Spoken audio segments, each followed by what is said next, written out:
अच्छाई का दाग लगना बहुत ही बुरा। An inspirational short story by Shakib Karim Khan. Voice Shakib Karim Khan. अच्छाई का दाग लगना बहुत ही बुरा। इसके लगने की भनक तक नहीं होती, लेकिन लग जाता है। जैसे कि ये बला कोरोना, ये कुछ ऐसा ही एक दाग है। शुरुआत में इस दाग के लगने का कोई अंदाजा नहीं होता, लेकिन बाद में असर होने लगता है। दिलो दिमाग पर, जबान पर, यूं कहो तो पूरे जिस्म पर। धीरे धीरे इसका असर नजर आने लगता है। मजहब, जात, रंग रूप, अमीर गरीब कुछ नहीं देखता। ये किसी भी इंसान का शिकार कर सकता है। ये बहुत ही गहरा, न दिखाई देने वाला और न निकलने वाला दाग, मजबूरियों के जाल में कैद कराने वाला है दाग, जिंदगी की सख्त जंजीरों में बांध देने वाला है दाग, इज्जत के खुश्क दरिया में डुबो देने वाला है दाग, खुद के खोदे हुए कुएं में ढकेल देने वाला है दाग, झूठे नजरिए के दलदल में फंसा देने वाला है दाग, अपने मंजिल से दूर करा देने वाला है दाग, अच्छे को मरीज और मरीज को मुर्दा कर देने वाला है दाग, और डर के फंदे पर तुमको लटका देने वाला है दाग।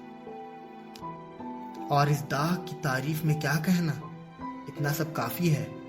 बहुत से लोग मिलेंगे इस जहां में जो अपनी रात दिन के रास्ते में इस अच्छाई के दाग के पहिए पर सवार अपनी जिंदगी की गाड़ी को निहायत मजबूर बनकर चला रहे हैं। उस शख्स को आप किस नाम से बुलाएंगे जो अपनी छोटी इज्जत की खातिर समाज में झुक जाता है? किसी काम के करने का मन नहीं है और किसी के नजरों में अपनी इज्जत बचाने की खातिर एक काम भी कर जाता है। जो किसी को इनकार करना नहीं जानता, क्या नाम देंगे आप इन्हें? करीब होंगे आपके भी, शायद वो तुम भी हो सकते हो। क्या पता आप है या नहीं, लेकिन मैं था अच्छाई का दाग लगा एक लड़का। मेरा नाम हिलमन है वैसे, यही नाम से मेरे अपने मुझे बुलाते थे। शायद यही नाम होगा हर एक उस शख्स का जो मजबूर है अपने अच्छेपन की वजह से। नहीं पता मुझे, क्योंकि आजकल मुझे हर एक ऐसा शख्स अपनी तरह लगता है जो ही मजबूर है अपनी अच्छाई को बचाने के लिए। ये दाग मेरे लिए बोझ बन गया था, तो सब छोड़ छाड़ कर इस दाग को मिटाने के लिए अपने लोगों से दूर आ गया, जहां किसी का हुक्म ना हो, अगर हो भी तो खुद के हुक्मों का गुलाम। थक गया था मैं दूसरों की गुलामी करते करते। बस इस इज्जत को बचाने की खातिर इनकार करना तो भूल ही गया था मैं तो। बेहतर है भाग जाना मर जाने से, क्योंकि क्या पता आगे की जिंदगी में खुद को बदल कर मौका मिले खुद बादशाह बन जाने का।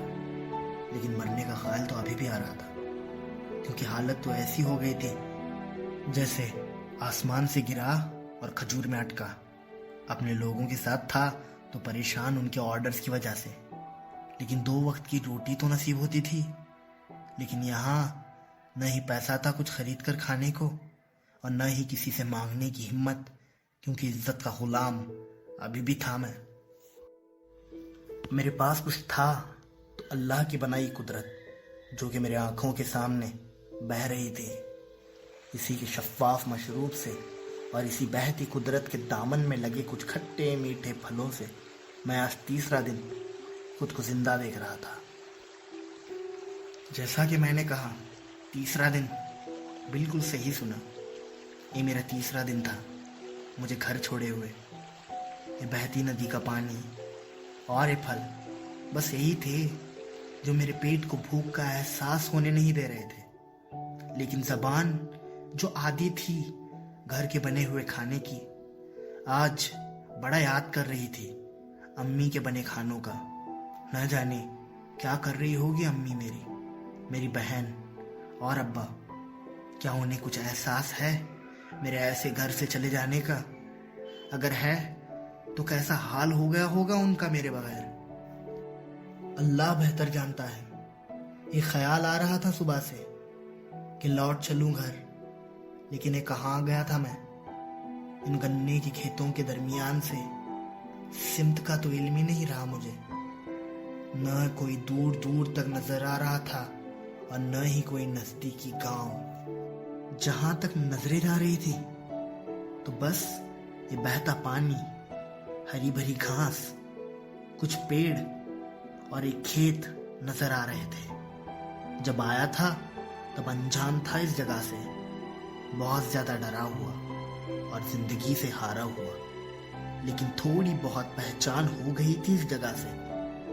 सुबह में ठंडी ठंडी तेज हवाएं, दोपहर में गर्म गर्म तेज धूप और शाम तो जैसे बर्फानी ठंडी। ये ऐसी दो रातें मैं झेल चुका था।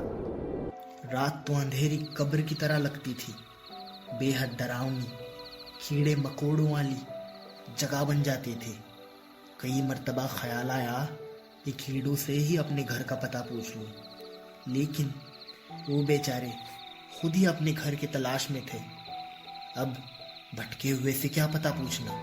काश मैं रास्ते की तरफ से आया होता, रास्ता तो मिल जाता घर वापसी का। अब तो दो ही सूरतें नजर आ रही थी, नदी में डूबकर जान दे दूं या फिर रात होने से पहले पहले रास्ता तलाशूं।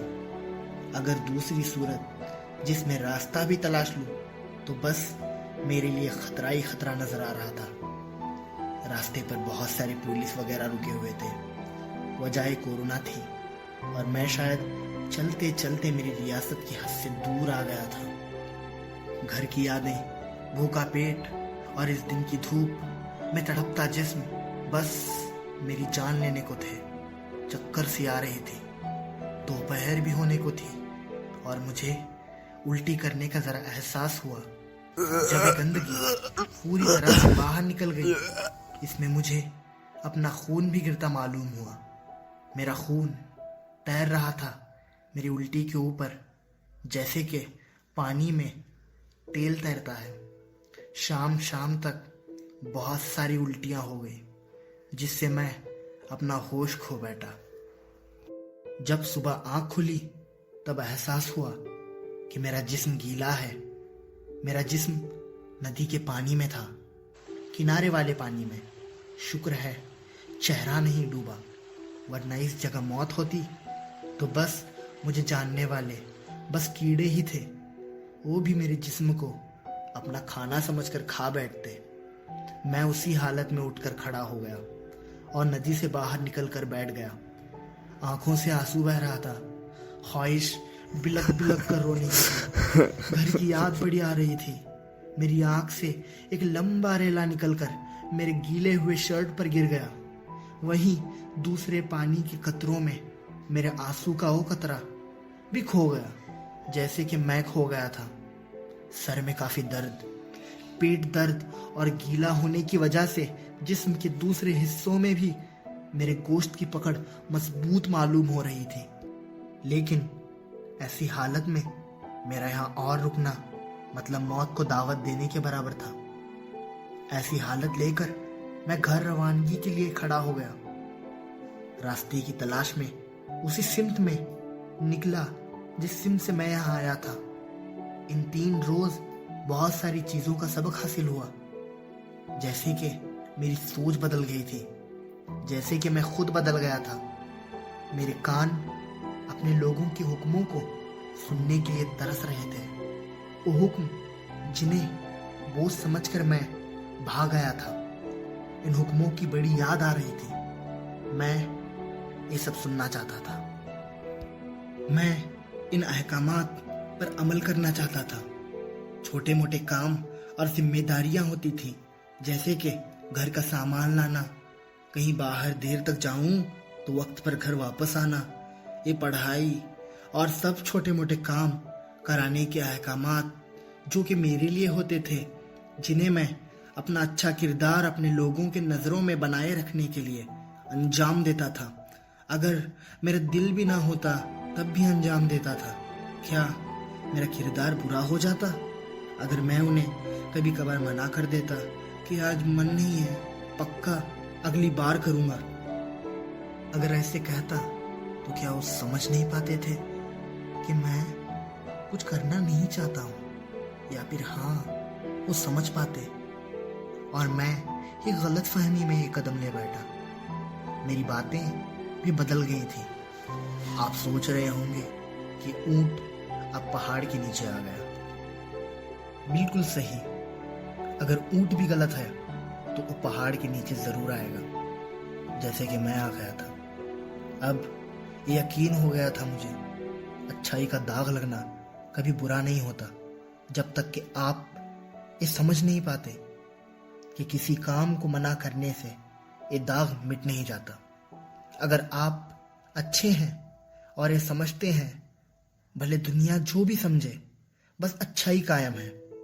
अगर आप ही बुरे हैं और दुनिया जितनी भी अच्छी समझे, ये दाग आपके लिए बुरा है। ये दाग का रंग आपकी सोच पर है, अपने नजरिए पर है, न कि किसी दूसरे शख्स की सोच और नजरिए पर। न जाने कितने लोग इस गलत सोच की वजह से अपने घर, अपनी पहचान, अपनी ज़हनियत और अपने जाने गंवा बैठे हैं। शुक्र है मुझे ये सब जल्दी समझ में आया, वरना मैं क्या कर बैठता बस खुदा जानता था। शायद किसी की दुआ ही थी मैं घर लौट आया, अपने घर वालों से मिला। वो नाराज थे थोड़े, लेकिन उनकी आंखों में मुझे देखकर बहुत ही ज्यादा खुशी थी। मैं देखकर खुश था कि वो खुश थे, और यही शायद असली खुशी है जिंदगी की। अब बस एक ही ख्वाहिश है, एक दाग मिटाने की, जो कि आपकी सोच पर लगा हुआ है।